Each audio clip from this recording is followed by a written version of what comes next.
Hello दोस्तों, नमस्कार। स्वागत है आप सभी का आपके अपने यूट्यूब चैनल IMF फिटर पर। दोस्तों, आज की इस वीडियो में हम बात करने वाले हैं बहुत ही महत्वपूर्ण क्वेश्चंस जो हर बार एग्जाम में पूछे जाते हैं। वो होने वाले हैं आपके आज थ्रेड चैप्टर से।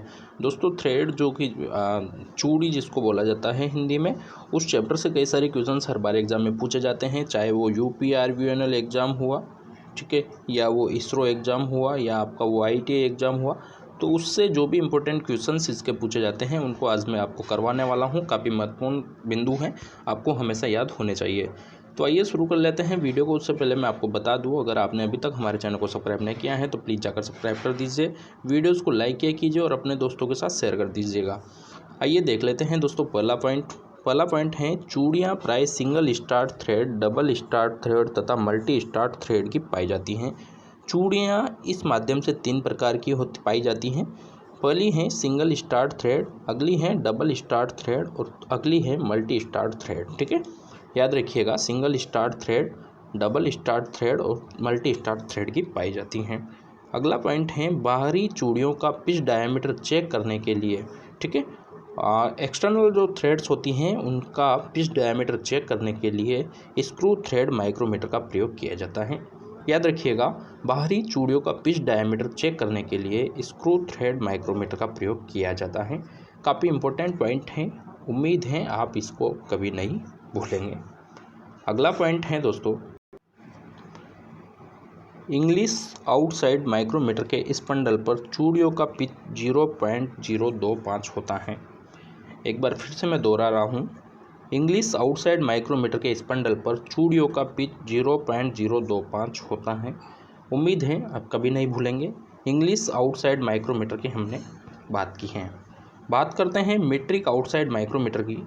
तो मीट्रिक आउटसाइड माइक्रोमीटर के स्पंडल पर चूड़ियों का पिच 0.5 mm होता है। देखिए, यहाँ पर लिखा है इंग्लिश आउटसाइड माइक्रोमीटर के स्पंडल पर चूड़ियों का पिच 0.025, और इस प्रकार से जो निशान लगा हुआ है इस पर 0.025, इस पर ये जो निशान लगा हुआ है ये कहलाता है इंच। इसी प्रकार मीट्रिक आउटसाइड माइक्रोमीटर के स्पंडल पर चूड़ियों का पिच 0.5 mm होता है। याद रखिएगा। अगला पॉइंट देखते हैं दोस्तों, सिंगल स्टार्ट चूड़ियों में लीड और पिच बराबर होते हैं। सिंगल स्टार्ट थ्रेड्स जो होती हैं उनमें लीड, ठीक है, और पिच दोनों बराबर होते हैं। याद रखिएगा। अगला पॉइंट है, नट बोल्ट में साधारणतया वी थ्रेड्स की चूड़ियाँ प्रयोग की जाती हैं। नट और बोल्ट की यहाँ पर बात हुई है, तो इनमें साधारणतया वी थ्रेड की चूड़ियाँ प्रयोग में लाई जाती हैं। याद रखिएगा। अगला पॉइंट है दोस्तों, थ्रेड रोलिंग प्रोसेस में बिना धातु हटाए थ्रेड्स बनाई जाती हैं। थ्रेड रोलिंग प्रोसेस की यहाँ पर बात हो रही है, तो थ्रेड रोलिंग प्रोसेस में बिना धातु को हटाए थ्रेड्स बनाई जाती हैं। याद रखिएगा दोस्तों। अगला पॉइंट है, किसी सिंगल स्टार थ्रेड में लीड और पिच बराबर होते हैं। हमने पहले भी ये पॉइंट को कर लिया है, फिर से ये आ गया है, तो इससे आप समझ सकते हैं कि काफ़ी इम्पोर्टेंट पॉइंट है। याद रखिएगा, सिंगल स्टार थ्रेड जो है उसमें लीड और पिच दोनों बराबर होते हैं। अगला पॉइंट है, एक थ्रेडेड असेंबली में मेल और फीमेल थ्रेडों के बीच संपर्क फ्लैंक्स पर होता है। थ्रेडेड असेंबली जो होती हैं उसमें मेल और फीमेल थ्रेडों के बीच संपर्क जो होता है वो फ्लैंक्स पर होता है। याद रखिएगा दोस्तों। अगला पॉइंट है, किसी सिलेंड्रिकल सरफेस पर, देखिए, किसी सिलेंड्रिकल सरफेस पर स्क्रू थ्रेड हेलिकल ग्रूव काटकर बनाई जाती हैं। कोई भी सिलेंड्रिकल सरफेस हुआ, सिलेंड्रिकल कोई भी भाग हुआ, यानी कि बेलनाकार कोई सरिया है या कोई सरफेस है, सरफेस की यहाँ पर बात की गई है, कोई भी, उस पर स्क्रू थ्रेड जो है वो हेलिकल ग्रूव्स काटकर बनाई जाती हैं। याद रखिएगा आप लोग। अगला पॉइंट है, एक एक्सटर्नल स्क्रू थ्रेड का पिच डायमीटर प्रिसीजन इंस्ट्रूमेंट के द्वारा प्रत्यक्ष नहीं मापा जा सकता।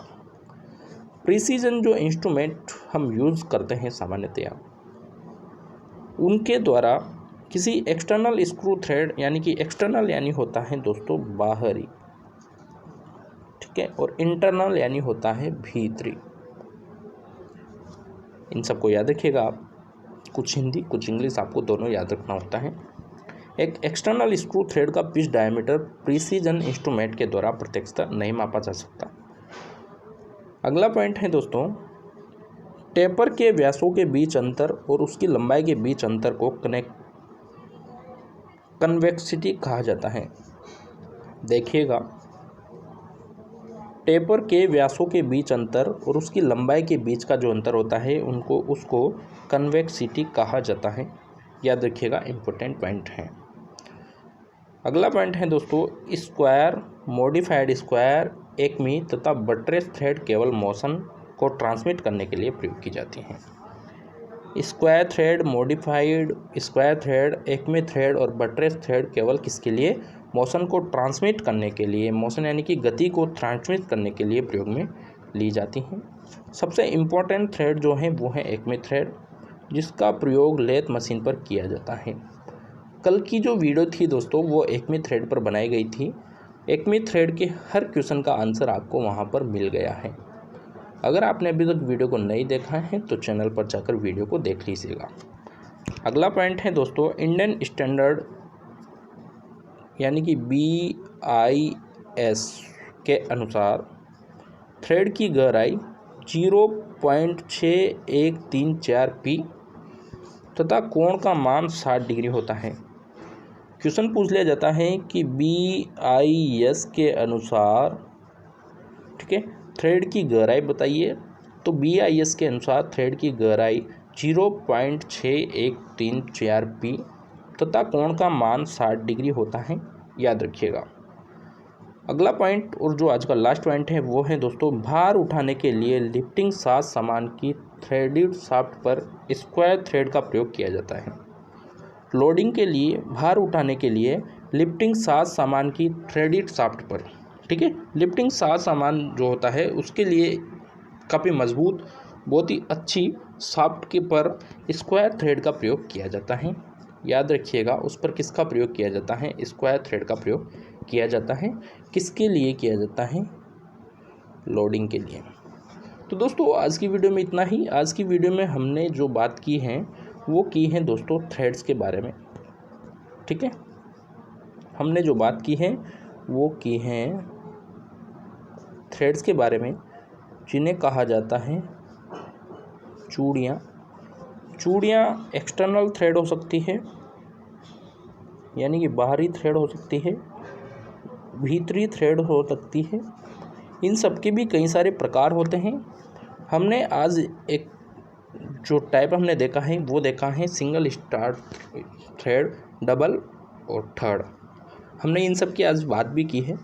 दोस्तों मेरे चैनल पर हर रोज़ आपको फीटर के लिए, टर्नर के लिए, वेल्डर हुआ या सभी ITI टेक्निकल एग्ज़ाम जो होते हैं उनकी इन्फॉर्मेशन आपको, यानी कि तुरंत अपडेट पाने के लिए आप अभी हमारे चैनल को सब्सक्राइब कर दीजिएगा अगर आपने नहीं किया है।